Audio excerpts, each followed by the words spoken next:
Corrida presidencial, o Ponto Poder mostra as últimas estratégias dos partidos para tentar emplacar uma terceira via em 2022. E também hoje a gente exibe uma entrevista exclusiva com o governador de São Paulo, João Dória, que tenta ser o candidato do PSDB. É agora, o programa tá no ar.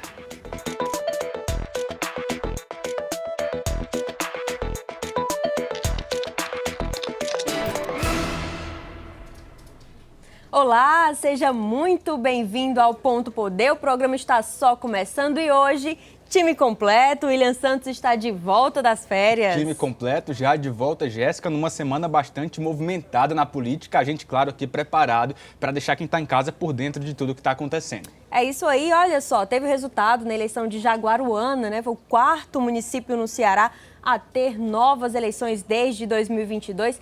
E lá, num dia de votação, no domingo, quem levou a maioria dos votos foi Elias do Sargento, ele que tinha sido eleito vereador em 2020, mas estava como prefeito interino no município desde o começo do ano, porque Roberto da Viúva, do PDT, que foi eleito em 2020, sofreu uma cassação da chapa, um processo na Justiça Eleitoral, por causa de uma irregularidade na candidatura da sua então candidata a vice. Roberto da Viúva disputou essas novas eleições, mas o vitorioso foi o adversário Elias do Sargento, do PCdoB, e a gente vai ouvi-lo então, após o resultado, a mensagem dele para a população de Jaguaruana.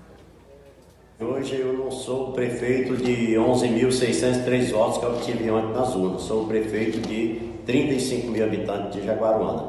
Quero continuar esse trabalho pelo povo de Jaguaruana, esse que eu já iniciei ao longo desses 10 meses, né, e pretendo continuar com essa mesma garra, com essa mesma determinação, trabalhando pelo povo de Jaguaruana.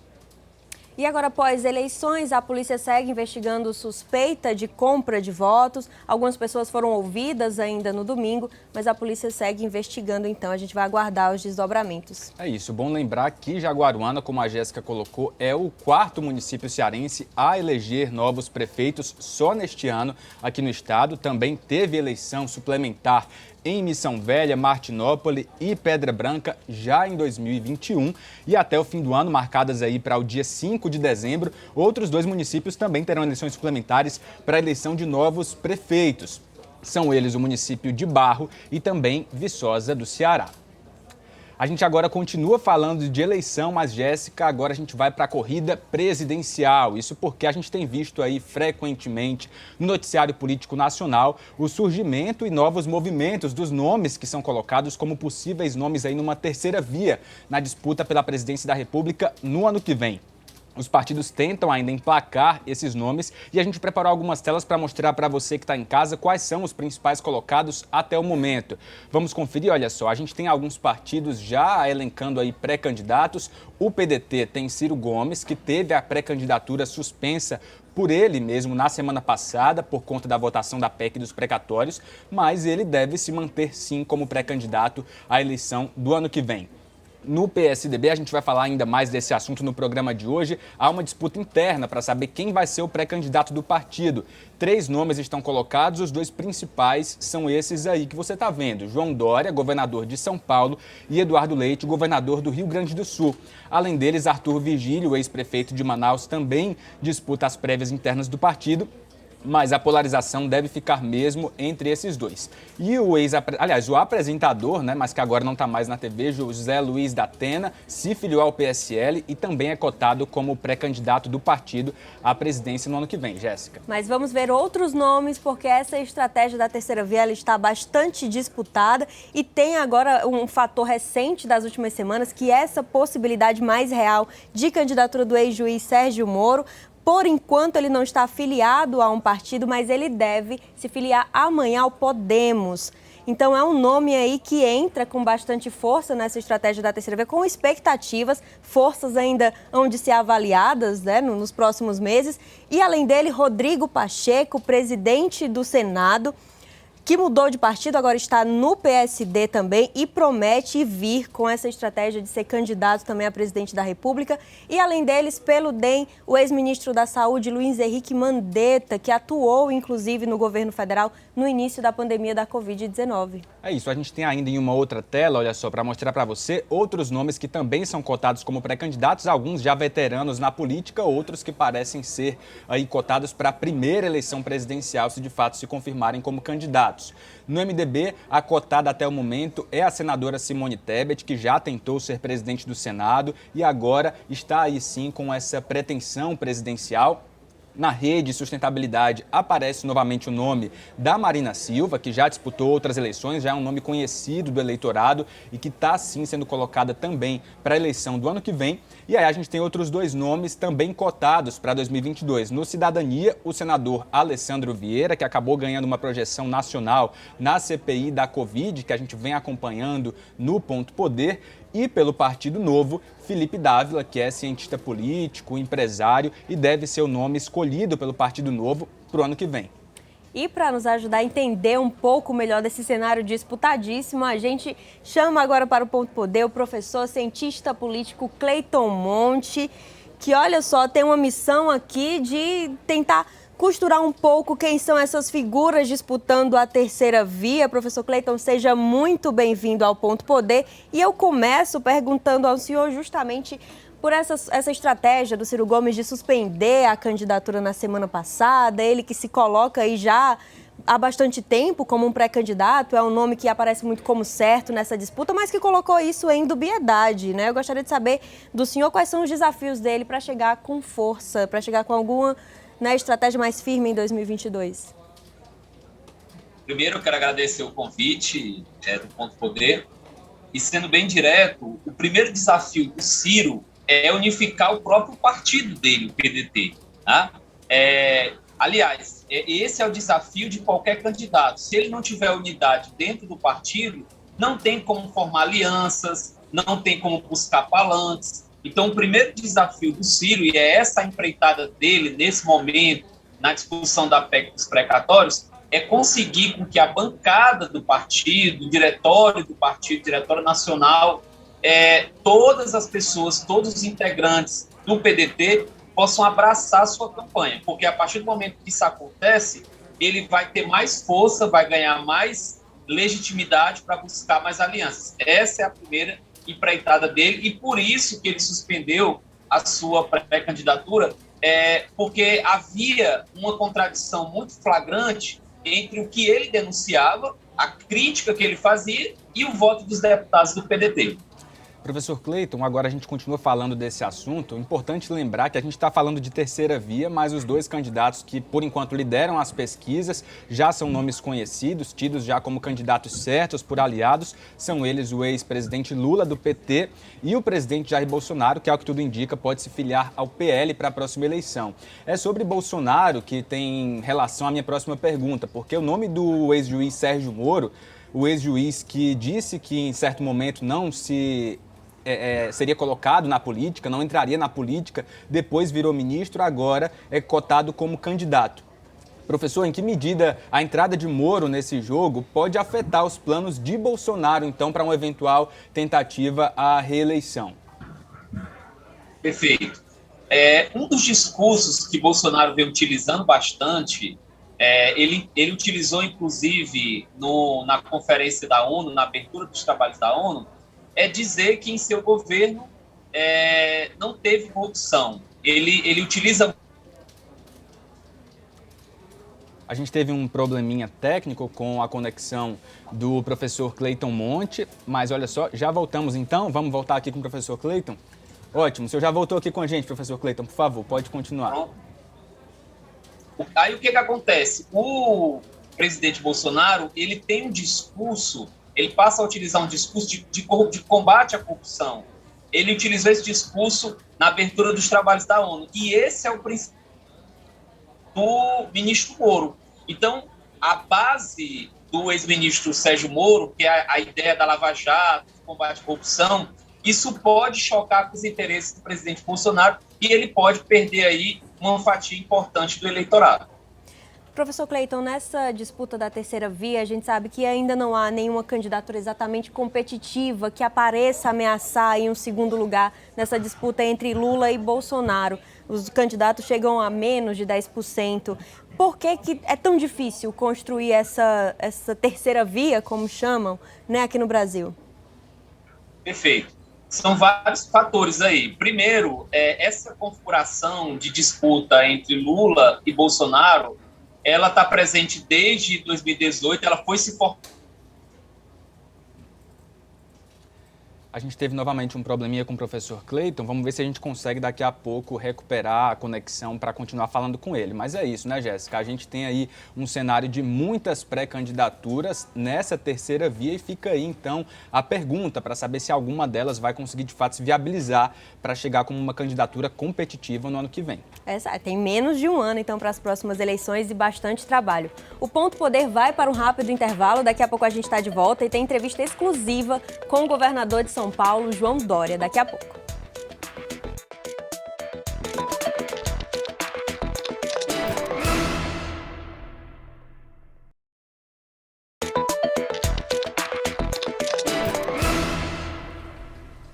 Ponto Poder está de volta e a gente continua falando de corrida presidencial, porque, olha, um partido que está passando por um processo intenso de disputa interna é o PSDB, que no próximo dia 21 de novembro deve escolher o pré-candidato do partido à presidência da República em prévias internas. Nesse processo de campanha, quem esteve aqui no Ceará, em Fortaleza, na semana passada, na última sexta-feira, foi o governador de São Paulo, João Dória. Ele esteve no Hotel Marina Park para um jantar oferecido a lideranças, afiliados do PSDB.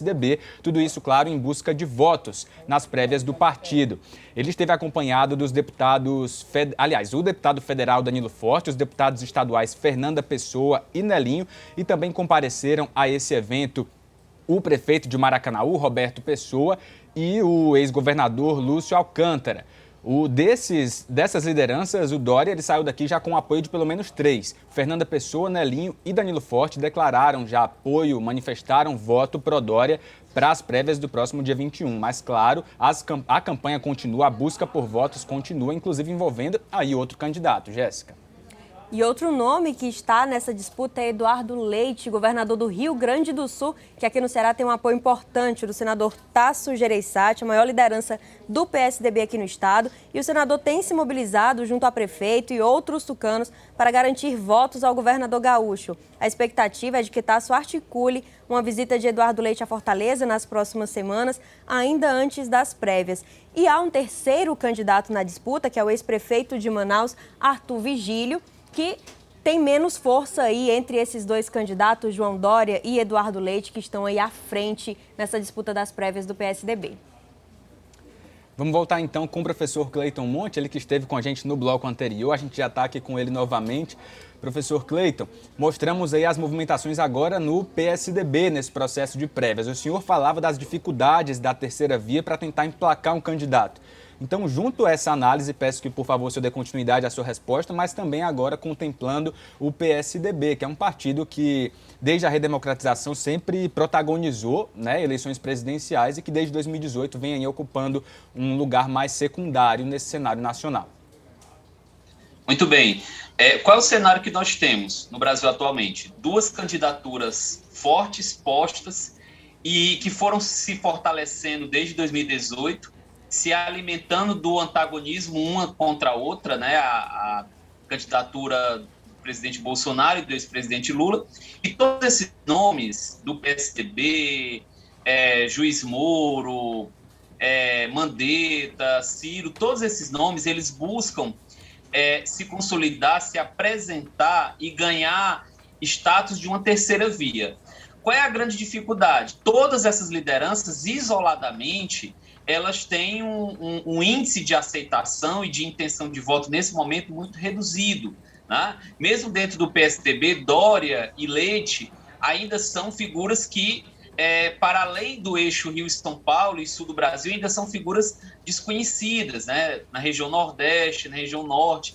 Então, assim, essa é uma grande dificuldade de criar uma unidade entre esses personagens, furar a barreira do duelo entre Lula e Bolsonaro para conseguir uma oportunidade de competitividade, e todos eles apostam num fator importante, que Lula e Bolsonaro, apesar de muito bem posicionados nas pesquisas, também possuem alto índice de rejeição. Então, Dória, Ciro, todos eles apostam que, chegando mais próximo da campanha, esse índice de rejeição ele vai pesar, né? E ele vai abrir espaço para uma terceira via. É importante destacar aqui que vários partidos, os grandes partidos brasileiros, ainda não fecharam nomes de candidatura. Então, você tem aí uma disputa muito aberta e ainda com possibilidade de você ter novos nomes que a gente não está colocando nesse momento. Vamos seguir acompanhando então. Professor Cleiton, muito obrigada pela participação e colaboração. Eu que agradeço. Bom, e quando o governador João Dória esteve em Fortaleza na última sexta-feira, ele recebeu o Ponto Poder para falar com a gente sobre 2022. Eu estive lá com ele, perguntei sobre prévias, mas também sobre outros temas. Vamos conferir. A corrida eleitoral se aproxima cada vez mais do Ceará e agora os olhos estão voltados ao PSDB, que está em processo de prévias internas para definir o nome do partido que deve disputar a presidência da República no ano que vem. Um desses nomes está aqui com a gente, é o governador de São Paulo, João Dória. Governador, de antemão, muito obrigado por nos receber aqui para esse bate-papo com o Ponto Poder. Obrigado, eu que agradeço a oportunidade, estou aqui à sua disposição. Começo perguntando ao senhor sobre como é que o senhor vê o momento do PSDB. O PSDB, desde a redemocratização, é um partido que sempre protagonizou disputas presidenciais. E em 2018 teve um resultado aquém do histórico do partido. Na sua avaliação, qual que é o trabalho? O que o PSDB precisa fazer nesse momento para voltar a ter protagonismo? Mais uma vez, obrigado pela oportunidade. É ressintonizar com a realidade do país. Nós estamos vendo uma realidade muito triste no Brasil. A realidade de uma pandemia que já levou a vida de 609 mil brasileiros, a realidade triste de uma economia desorganizada, a realidade triste de 15 milhões de brasileiros desempregados e de outros 15 milhões de subempregados. 30 milhões de brasileiros vivendo sob sofrimento. Sintonizar com o Brasil é respeitar e iniciar programas vigorosos para permitir a redução das diferenças sociais e garantir o alimento e o mínimo de dignidade para esta população que hoje vive abaixo da linha da pobreza. Significa também identificar e priorizar a educação. O Brasil só será um país pleno, digno, respeitoso e respeitado quando oferecer educação de qualidade para filhos de famílias de pessoas pobres, de pessoas desempregadas, de pessoas que vivem na periferia, como nós estamos fazendo em São Paulo, com escolas de tempo integral, 8 horas de aula dia, 3 refeições por dia, condições de dignidade, respeito, ensino digital. Os alunos aprendem com tablet, alunos humildes da periferia que moram em comunidades aprendem em São Paulo hoje com tablets, exatamente como os alunos de escolas ricas. E garantir também a segurança pública, para que tenhamos paz e a oportunidade de que as pessoas não sejam assaltadas nas ruas, suas casas não sejam invadidas, seus filhos não sejam assassinados ou ameaçados, e também aqueles que estão no plano rural possam ter as suas propriedades protegidas. É falando a verdade e exercitando essa cidadania mais próxima dos brasileiros, seja no Nordeste, no Norte, no Sul, no Centro-Oeste ou no Sudeste do país. O senhor mencionou o Nordeste, governador. Nesse processo de prévias no PSDB, 2 candidatos são governadores. O senhor, governador de um estado do Sudeste, e o governador Eduardo Leite, do Rio Grande do Sul, que vem como um nome da região sul politicamente. Como é que o senhor, então, pretende trabalhar? Qual que é a estratégia para se aproximar da realidade do Nordeste e assim garantir uma candidatura competitiva, caso seja o senhor o nome escolhido pelo partido? Primeiro, eu sou filho de nordestino, com muito orgulho, filho de baiano. Portanto, metade do meu sangue é o sangue do Nordeste, é o sangue da Bahia. Depois, em São Paulo, nós temos 9 milhões de nordestinos. A maior capital do Nordeste, depois das capitais dos estados nordestinos, está em São Paulo. E lá nós temos também uma realidade dura e difícil, onde há pobreza, onde há miséria, onde há desempregados. E as práticas que temos feito para reduzir a miséria, a pobreza e garantir dignidade a essas pessoas é a mesma prática que nós desejamos ter para o Nordeste brasileiro. E repetir o que eu tenho afirmado: o Nordeste não é parte do problema, o Nordeste é parte da solução. os recursos naturais, os recursos minerais, os recursos humanos, os recursos para a exploração do turismo, os recursos para a venda dos excessos da energia eólica e da energia solar, podem representar geração de riqueza, de oportunidade de empregos para a região Nordeste, a criação de polos de desenvolvimento tecnológico, já que temos aqui uma juventude sedenta por tecnologia e com oportunidade de, com isso, gerar empregos e gerar também a atividade empreendedora para o Nordeste, significa que o Nordeste, sim, tem solução. O Nordeste não é um problema, o Nordeste é uma solução para o Brasil. A gente queria falar também, governador, sobre a chamada terceira via. O senhor é um dos nomes que defendem, né, essa terceira via na eleição presidencial, dentre vários outros nomes, inclusive de outros partidos. Aqui no Ceará, um desses nomes é o ex-governador, ex-ministro Ciro Gomes, do PDT, que nos últimos dias acabou suspendendo temporariamente a pré-candidatura dele. Pergunto para o senhor, na sua avaliação, essa decisão do Ciro, de alguma forma, afeta o jogo político no que diz respeito a esse lugar a ser ocupado, que é o lugar da terceira via? Talvez afete. Foi uma decisão do candidato Ciro Gomes de suspender momentaneamente a sua campanha. Acredito que ele a retomará diante do entendimento com o seu partido, o PDT. Não cabe a mim, evidentemente, fazer juízo sobre isso, mas de respeitar a sua decisão, assim como respeitar a sua candidatura à presidência da República. O PSDB vai buscar a terceira via, vai buscar apresentar-se como a terceira via, para que possa ser interpretada como a melhor via, através das prévias. É o único partido no Brasil que faz prévias, para permitir que 1.400.000 filiados do PSDB, além de vereadores, prefeitos, vice-prefeitos, deputados estaduais, deputados federais, senadores e governadores, possam exercer o seu direito ao voto. Isto vai impulsionar o candidato que superar as prévias no próximo dia 21 de novembro, que é a data desta eleição, para que a população brasileira, os eleitores, em outubro de 2022, possam ter uma outra opção, que não seja nem Lula, nem Bolsonaro. E, obviamente, vamos respeitar a candidatura de Ciro Gomes, que já está colocada pelo PDT. O senhor chegou a apoiar o então candidato Bolsonaro em 2018, hoje é um dos principais nomes, vozes de oposição ao presidente da República. O senhor acha que é viável, acredita na formação de uma frente ampla antibolsonarista para o ano que vem? Sim.